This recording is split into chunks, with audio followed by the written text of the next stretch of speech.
ওকে যখন একবার কিনবেন পরের বছর বলবে আমি এইরকম পরেছিলাম, এবার এরকম করে দাও। ফেসবুকে দেখবেন যে যত কাপড় খাটো করতে পারে তার ফলোয়ার্স কিন্তু বেশি হয়।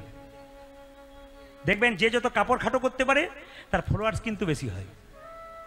আজকে রাস্তা দিয়ে পেরিয়ে যাচ্ছে অনেক মায়েরা, আমাদের লজ্জা লাগে দেখলে পরে, এমন কাপড় খাটো করে যায়, ভগবান মনে মনে ভাবছে তোর কাপড় পরা ইচ্ছা নাই, খাটো করে কাপড় পরছিস, পরের জন্মে তোকে কুত্তা বানিয়ে দেবো, তোরা কাপড়ের দরকার হবে না।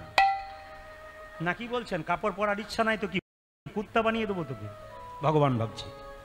তা আমি আপনাদের সামনে করজোরে নিবেদন করে যাবো একটি কথা, কি বাচ্চা মেয়ে যদি বাজারে গিয়ে বলে বাবা আমাকে খাটো পোশাক কিনে দাও, আপনি ভাববেন ছোট বাচ্চা, না কিনবেন না। কেন কিনবেন না? 1 বছর কিনবেন, 2 বছর কিনবেন, 3 বছর কিনবেন, ওই মেয়ের যখন 16 বছর বয়স হবে ও বাবাকে ডাকবে না, ও নিজে গিয়ে বাজারে খাটো পোশাক কিনবে। বাবার সামনে খাটো পোশাক পরে যখন দাঁড়াবে, বাবা লজ্জায় মেয়ের মুখের দিকে তাকাতে পারবে না। এর চাইতে লজ্জার আর কি হতে পারে?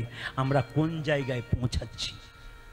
ওই মেয়েটা যখন খাটো পোশাক পরে রাস্তা দিয়ে চলে যাবে, তখন পুরুষের লোভী চোখ কিডন্যাপ করবে। মেয়েটা কিডন্যাপের পর 10 দিন যখন 10 দিন পর বাড়ি ফিরবে, তখন মেয়েটাকে তার বাবা বলবে কোথায় ছিলি এতক্ষণ, মারবো চর। জোরে যখন মেয়েটার গালে চর মারে, সেই বাবাকে বলবো তোমার মেয়েটার গালে চরটা না মেরে তোমার গালে মারো। তুমি মেয়েটাকে বাচ্চা থেকে খাটো পোশাক পরিয়েছো, তার ফলস্বরূপ আজকে তোমার বাচ্চা নোংরা জায়গায় পৌঁছে গেছে। শুধু কীর্তন শুনলে হবে না, সমাজ ভালো করতে হবে। হিন্দু সনাতন ধর্মের মানুষকে মহাপ্রভু এত সুন্দর শিক্ষা দিয়ে গেলেন, এই শিক্ষাগুলো নেবেন আপনারা। আমাকে একজন প্রশ্ন করেছিলেন, মেয়েরা কি শ্রাদ্ধ করতে পারে? মেয়েরা কি পিণ্ড প্রদান করতে পারে? এতগুলো মা এখানে কীর্তন শুনছেন, বাবাদের চাইতে সংখ্যায় বেশি আছেন, প্রত্যেকটি জায়গাতে মেয়েদের সংখ্যা খুব বেশি। মায়েরা আপনারা কিন্তু পিণ্ড প্রদান করতে পারেন, আপনারা শ্রাদ্ধ করতে পারেন। শাস্ত্রের প্রমাণ দিয়ে দেবো। কি প্রমাণ দেব? শাস্ত্র বলছে যদি কোনো ব্যক্তি মারা যায়, তার ছেলে যদি থাকে, সে প্রথম তার পিণ্ড এবং শ্রাদ্ধ কাজ করতে পারে। যদি ছেলে মারা যায়, ছেলের ছেলে থাকে, নাতি থাকে, সে করতে পারে।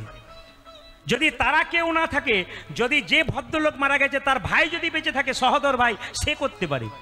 ভাই যদি বেঁচে না থাকে, ভাইপো করতে পারে। কিন্তু যদি স্বামী স্ত্রী বেঁচে থাকে, কেউ কোথাও না থাকে, তবে স্বামী যদি আগে মারা যায়, স্ত্রী সেই স্বামীর শ্রাদ্ধ কাজ এবং পিণ্ড প্রদান করতে পারে। শাস্ত্রের প্রমাণ কি?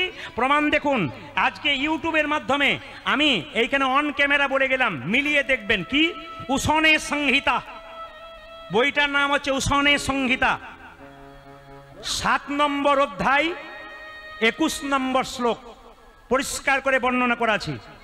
কোন স্বামীর স্ত্রী যদি স্বামী যদি মারা যায়, বংশে কেউ যদি না থাকে, তার স্ত্রী তার স্বামীর শ্রাদ্ধ কাজ করতে পারে। গরুর পুরাণ আবার সুন্দর করে ব্যাখ্যা করেছে। গরুর পুরাণের 26 নম্বর অধ্যায়ের 23 নম্বর এবং 24 নম্বর শ্লোক ঘেঁটে দেখবেন, যারা বই পড়াশোনা করেন। গরুর পুরাণ পরিষ্কার করে বলছে, যদি কোনো ভদ্রলোক ভদ্র মহিলার ছেলে না থাকে, তবে তার মেয়ে শ্রাদ্ধ কাজ করতে পারে। তবে মেয়েরা কতদিনে করবে? ছেলেরা 15 দিন 14 দিন অসহ্য কামা পালন করে তারপর করবে, আর মেয়েরা 3 দিন অসহ্য পালন করে বিধি শাস্ত্র দিয়েছে, 4র্থ দিনে তারা পিণ্ড প্রদান এবং শ্রাদ্ধের কাজ করতে পারে। অনেকে দেখবেন পিণ্ড নিয়ে, শ্রাদ্ধ নিয়ে নানা রকম তর্ক বিতর্ক চলছে চারিদিকে। কিন্তু যদি তাই হয়, তাহলে আপনাদের প্রমাণ দিয়ে দিই, শ্রাদ্ধ কাজ অবশ্যই করবেন। কোনো বিজ্ঞানের যুক্তি নয়, কোনো ফালতু কথা দিয়ে নয়, বিজ্ঞানের যুক্তি দিয়ে নয়, ধর্মের যুক্তি দিয়ে। কেন? মহাপ্রভু শিখিয়ে দিয়েছেন। স্বয়ং মহাপ্রভু নিজের হাতে গয়াতে গিয়ে পিতার পিণ্ড প্রদান করেছিল, নিজের হাতে বাবার শ্রাদ্ধ পালন করেছিল নিজে বসে। তাহলে স্বয়ং মহাপ্রভু যদি করতে পারে, তাহলে আমরা কেন করব না? অবশ্যই আপনার নিতাই গৌর হরি বলে শ্রাদ্ধের পালন করবেন, অবশ্যই করবেন। কারণ মহাপ্রভু যে পথ আমাদের শিখিয়ে দিয়ে গেছেন, সেই পথটা আমাদের ধারণ করতে হবে। যে যেখানে বসে আছেন মায়েরা, মাথার কাপড়ে যখন কথা বললাম, আপনার তাকান আমার দিকে। আমার মায়ের মা বেঁচে আছে, বেঁচে ছিল, আর নাই, 95 বছর বয়স, মাথার কাপড় এখানে। আমার কাকিমা বেঁচে আছেন 65, সরতে সরতে খোঁপা মানে বাম্পার পর্যন্ত গেল। এখন যারা বাড়িতে এসছে, বাম্পার টাম্পার নাই, হাইওয়ে রোড হয়ে গেছে। আর এখন দেখবেন মেয়েরা, আগে দেখবেন ভাসুর দেখলে মেয়েরা পর্দা নিত না, জোরে বলুন, ভাসুর দেখলে পর্দা আপনাদের এখানে নাই না বোধ হয়, নাকি নেই? ভাসুর দেখলে মেয়েরা পর্দা নিত না, এখন নেয় না কেন বলুন তো? যেদিন থেকে ভাসুর হলো বর্দা সেদিন থেকে সরে গেল পর্দা। ভাসুর বর্দা হলো আর সরে গেল পর্দা। না, আমরা আমাদের সভ্যতাটাকে এমন জায়গায় এনেছি, এখন আর সেই যুগ আছে আপনি বলছেন, বেশ বলছেন তো না, আছে। নিজের লজ্জাটাকে রাখতে হবে। যে মেয়ে লজ্জা আছে তার ছেলের লজ্জা আছে, যে মেয়ের লজ্জা নাই তার ছেলের লজ্জা নাই। বিদ্যাসাগরের মা খালের মা নয়, বিলের মা নয়, সাগরের মা হলো কেন? আপনি কেন বিদ্যাসাগরের মা হতে পারলেন না? বিদ্যাসাগরের মা কেন সাগরের মা হলো? এই জন্যে মা হলো, ছেলেটাকে স্বার্থপর শেখায় নাই, ছেলেটাকে সাগর করেছিল। বিদ্যাসাগর মহাশয় কলকাতা থেকে তার মায়ের জন্য একটা শাল এনেছিল। মা, ঠান্ডায় কষ্ট করছো, এই শালটা তুমি গায়ে নেবে। মা গায়ে নেয় নাই, কি করেছিল? বাক্সের ভেতরে ভরে রেখে দিয়েছিল। কিছুদিন পরে বিদ্যাসাগর মহাশয় জিজ্ঞেস করছে, মা তুমি শালটা গায়ে নিলে না কেন? মায়ের কি সুন্দর উত্তর দেখুন, বাবা পাড়া প্রতিবেশীর কত কত মা ঠান্ডায় থরথর করে কাঁপছে, যেদিন তুই ওদের জন্য শাল চাদর আনতে পারবি সেদিন আমি নেব। এমন মা যার হয়, সন্তান কি তার বিদ্যাসাগর না হয়ে হয়? ধ্রুবের মায়ের নাম ছিল সুনীতি, অল্প বয়সে ধ্রুবকে শিখিয়েছিল সুন্দর সুন্দর নীতি। যার মায়ের নীতি ভালো, তার ছেলে মেয়ের নীতি ভালো থাকবে। আপনার চলা যেমন হবে, আপনার বলা যেমন হবে, আপনার দেখা যেমন হবে, আপনার বাচ্চার চলা বলা সেরকম হবে। আপনি কম বয়সে চলা খারাপ করলেন, বলা খারাপ করলেন, দেখা খারাপ করলেন, আপনার ছেলে যখন বড় হবে আপনাকে শাস্তি দেবে। সেই দিন বুঝতে পারবেন আমার চলা, আমার বলা, আমার দেখা খারাপ, সন্তানটা আমি খারাপ করে ফেললাম।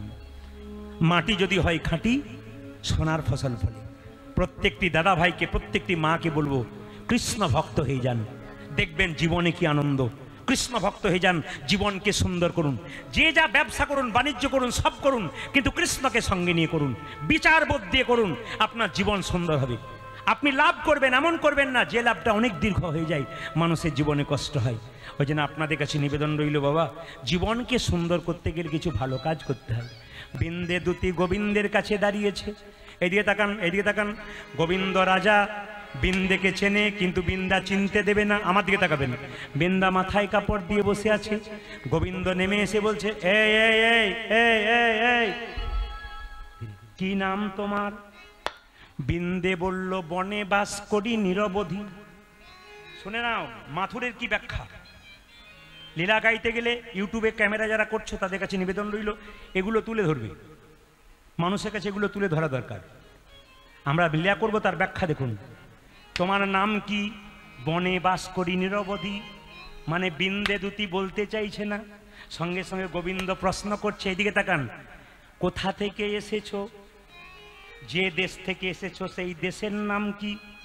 যে গ্রাম থেকে এসেছো সেই গ্রামের নাম কি? যে দেশ থেকে এসেছো সেই দেশের রাজার নাম কি? বৃন্দে কি সুন্দর ছন্দে উত্তর দিচ্ছে, এদিকে তাকাবেন। কি জানি দেশেতে, কি জানি গ্রাম, কি জানি রাজার, কি জানি নাম, কি জানি হয়তো কাহারও দাসী, এখানে এসে আমি সব ভুলে গেছি। মানে গোবিন্দ ভুলেছে, ও ঠকাচ্ছে বলে, তুমি যেমন ভুলেছ আমিও। গোবিন্দ চুপ করো বলে, কেন? এক স্থান থেকে কেউ যদি যায় অন্য স্থানে, পূর্বের কথা কি তার নাহি থাকে মনে? আমি প্রদীপ পাল বীরভূমের দুবরাজপুর থেকে এলাম, এখন যদি প্রশ্ন করেন কোথা থেকে এলেন, আমার মনে নাই, বলে এর মাথার দোষ আছে। কিন্তু মনে রাখবেন, ভগবান বলছে এক স্থান থেকে কেউ যদি যায় অন্য স্থানে, পূর্বের কথা কি তার নাহি থাকে মনে। গোবিন্দ বলছে, বিন্দে বলছে, আপনার মথুরাপুরীতে আছে এক অদ্ভুত ক্ষমতা, এখানে যে এসেছে সেই ভুলেছে পূর্বের কথা, আমি একা নই তুমিও। কেমন দিচ্ছে দেখুন। গোবিন্দ মনে মনে ভাবছে, তোমাকে প্যাঁচে ফেলছে, এ নিশ্চয় আমার চেনাশুনো কেউ হবে। এ তোমাকে চেনা চেনা লাগে। গোবিন্দ তো এদিকে দিকে, গোবিন্দ তখন বিন্দে জিজ্ঞেস করছে, দেখুন আচ্ছা রাজা তোমার নাম কি? গোবিন্দ মনে মনে ভাবছে, কোনো পুরুষ আমার নাম জিজ্ঞেস করার সাহস পায় না, মেয়েটার কেমন সাহস, নাম জিজ্ঞেস করছে। আসল নাম বলবো না, উল্টো বলবো, আমার নাম কৃষ্ণ। কি বলছে? কৃষ্ণ। কৃষ্ণ। বিন্দে বলছে, তুমি কোন কৃষ্ণ? উৎকৃষ্ট, প্রকৃষ্ট না নিকৃষ্ট? ছকগুলো দেখবেন, মাথুর গান গাইতে গেলে শুনবে তারা, সবাই শুনবে এর কিরকম ছক আছে, কিরকম পদাবলীর প্রত্যেকটা মিল আছে। কি বলছে? কৃষ্ট। বলছে না তোমার নাম কৃষ্ট? বলে হ্যাঁ। উৎকৃষ্ট, প্রকৃষ্ট না নিকৃষ্ট? গোবিন্দ তখন বলল না আমার নাম হলো কৃষ্ণ।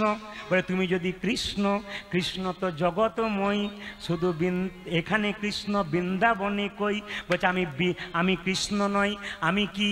আমি হলাম মদন মোহন। বৃন্দে বলল তাই বা বলি কি করে, রাধা বামে যতক্ষণ কৃষ্ণ মদন মোহন, তোমার রাধা কই?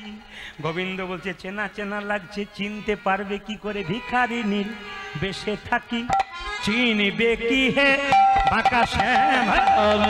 আমি ভিখারিনী বেশে আছি, চিনতে পারছো না? মনে পড়িয়ে দেবো? মনে পড়িয়ে দেবো? গোবিন্দ বলছে মনে পড়িয়ে দেবো। আচ্ছা এতগুলো মানুষ রয়েছে, মনে পড়িয়ে দেবো? একবার পড়িয়ে দিই। পরে কি না পরে মনি মধুরসী বৃন্দাবনে। মহাভারতের কথা শুনেছেন, আস্তে খুব ধীরে প্রেম সে আপনারা শুনবেন। মহাভারতের কথা যারা শুনেছেন একটু মন দিয়ে শুনে নেবেন। একাই এসেছি, একাই যেতে হবে, কেউ কারো সঙ্গে যাবে না। সত্য না মিথ্যে? জোরে বলুন। কেউ কারো সঙ্গে যাবে না। এই দিকে তাকাবেন। যে যেমন টিকিট কেটেছে তার সেরকম রাস্তা। আপনারা ট্রেনে চেপেছেন, সংসার ট্রেনে, টিকিট যেখানে শেষ সেইখানে নিতাই গৌর হরিবোল। কে যে কখন চলে যাবে কেউ জানে না। রাত্রিবেলায় কীর্তন শুনতে এসছেন, বাড়ি যাবেন, হাত তুলে বলুন কার গ্যারেন্টি আছে? একজন তুলে ফেলেছিল, আস্তে, কারো গ্যারেন্টি নাই। এইদিকে রাত্রিবেলায় কীর্তন শুনছেন, ট্রেন আসবার সময় সিগন্যাল দেয়, আমরা জানতে পারি ট্রেন আসছে। মানুষ